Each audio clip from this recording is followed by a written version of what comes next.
नमस्कार।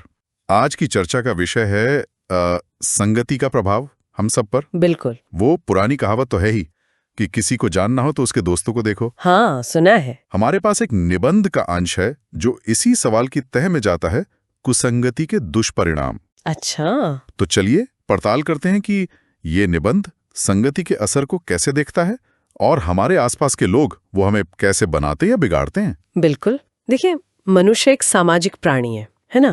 तो संगति तो उसके जीवन का एक जरूरी हिस्सा है ही। सही। और ये निबंध भी यही कहता है कि आप या तो अच्छी संगत में होंगे, जिसे सत्संगति कहा है, सत्संगति, हाँ। या फिर बुरी संगत में, यानी कुसंगति। तो मतलब इससे बच नहीं सकते। निबंध के अनुसार तो बचना लगभग नामुमकिन सा है। कोई ना कोई संगति तो होगी ही। तो सबसे पहले इस निबंध के हिसाब से ये कुसंगति और सत्संगति हैं क्या असल में? क्या ये सिर्फ अच्छे बुरे लोग हैं? नहीं, सिर्फ उतना ही नहीं।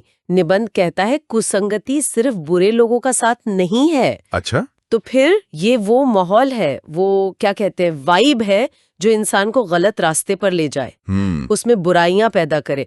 और इसके बिल्कुल उलट है सत्संगति। वो क्या करती है? सत्संगति मतलब अच्छी सोहबत। वो आपकी जड़ता मिटाती है, सोच और बातचीत में, व्यवहार में सच्चाई लाती है। अच्छा। गलत कामों से दूर रखती है और मन की बुराइयों को साफ करती है, ऐसा कहा गया है। ये तो दिलचस्प है। मतलब सिर्फ बाहरी व्यवहार नहीं, अंदरूनी बदलाव की बात हो रही है। बिल्कुल। निबंध इस बात पर भी जोर देता है कि संगति का असर पड़ता ही है, चाहे हमें पता चले या ना चले। हाँ, जाने अनजाने में। तो शायद इसीलिए कहा गया है कि किसी के चरित्र को जानने के लिए उसके दोस्तों को जानना जरूरी है। हाँ, निबंध का तर्क यही है कि दुष्ट और गलत आचरण वाले लोगों के साथ रहकर ना व्यक्ति वैसा सोचने लगता है, वैसा ही करने लगता है। बचपन का उदाहरण नहीं दिया है इसमें। क्या? कि कैसे बच्चे आस पड़ोस या परिवार से मान लीजिए गाली गलौज सुनते हैं। तो फिर वो दोहराने लगते हैं। बिल्कुल, वही दोहराने लगते हैं।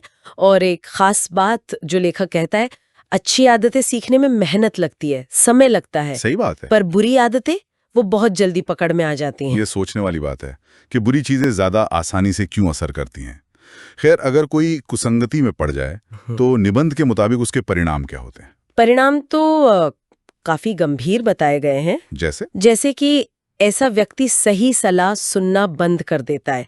कोई कितना भी समझाए नहीं सुनता, सिर्फ अपने दोस्तों की सुनेगा। हाँ, उसे सिर्फ अपने वो दोस्त ही भले लगते हैं जो खुद गलत राह पर हों। और निबंध ये भी कहता है कि वो दोस्त अंत में धोखा भी दे सकते हैं। ओहो। और समाज में वो परिवार और समाज दोनों की नजरों में गिर जाता है, इज्जत खो देता है। ना अपना भला सोच पाता है, ना समाज का। और ये असर सब पर होता है। मतलब कोई बुद्धिमान हो तो।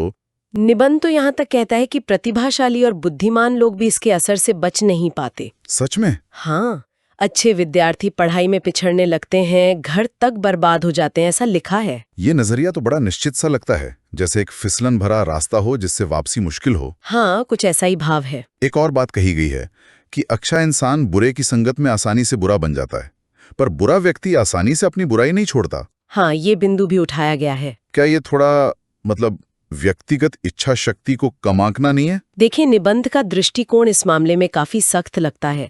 उसका तर्क है कि बुरे प्रभाव ज्यादा हावी होते हैं। अच्छा। शायद लेखक का मानना है कि अच्छाई बनाए रखने के लिए ना लगातार कोशिश चाहिए, जबकि बुराई की तरफ खिंचाव शायद ज्यादा स्वाभाविक और आसान होता है। इसी वजह से सत्संगति को उन्नति का एकमात्र रास्ता बताया गया है। तो अगर कुसंगति इतनी ताकतवर है तो सत्संगति कैसे मदद करती है? क्या करती है वो? निबंध के अनुसार सत्संगति सबसे पहले तो विवेक जगाती है। विवेक मतलब सही और गलत की पहचान करने की क्षमता, क्या करना चाहिए क्या नहीं।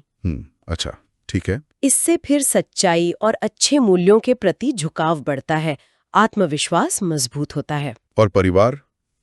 आपने कहा था कुसंगति में परिवार से दूर हो जाता है। हाँ, तो सत्संगति में परिवार पर भरोसा बढ़ता है।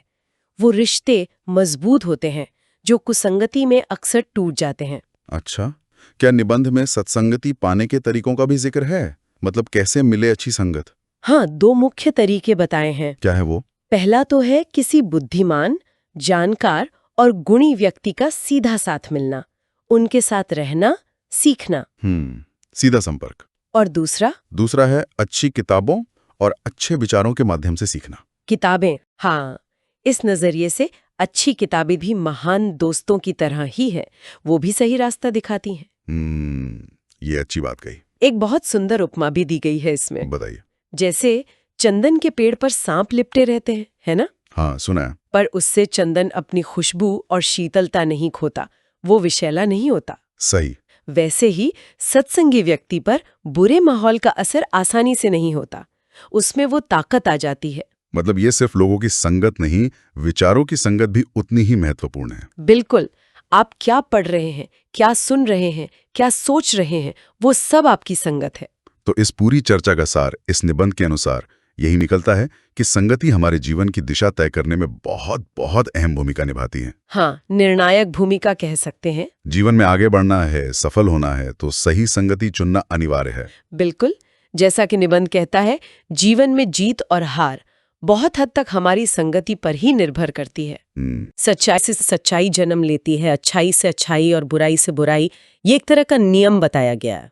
तो संगति पर ध्यान देना ही होगा। हाँ, अगर जीवन में सफल होना है तो। और जाते जाते एक सवाल सोचने के लिए छोड़ जाते हैं हम सबके लिए। जरूर। अगर संगति का प्रभाव इतना गहरा और निश्चित है, जैसा ये निबंध बताता है, तो क्या हमें ये सोचना चाहिए कि हमारे रोजमर्रा के अनगिनत संपर्क, चाहे वो असल दुनिया में हो, दोस्तों से, सहकर्मियों से, या फिर ऑनलाइन दुनिया में, हाँ, सोशल मीडिया वगैरह पर, हाँ, वो सब मिलकर अनजाने में ही सही हमारे विचारों को, हमारे चरित्र को और शायद हमारे भविष्य को किस ओर ढाल रहे हैं? ये सोचने वाली बात है, बहुत गहरी बात है।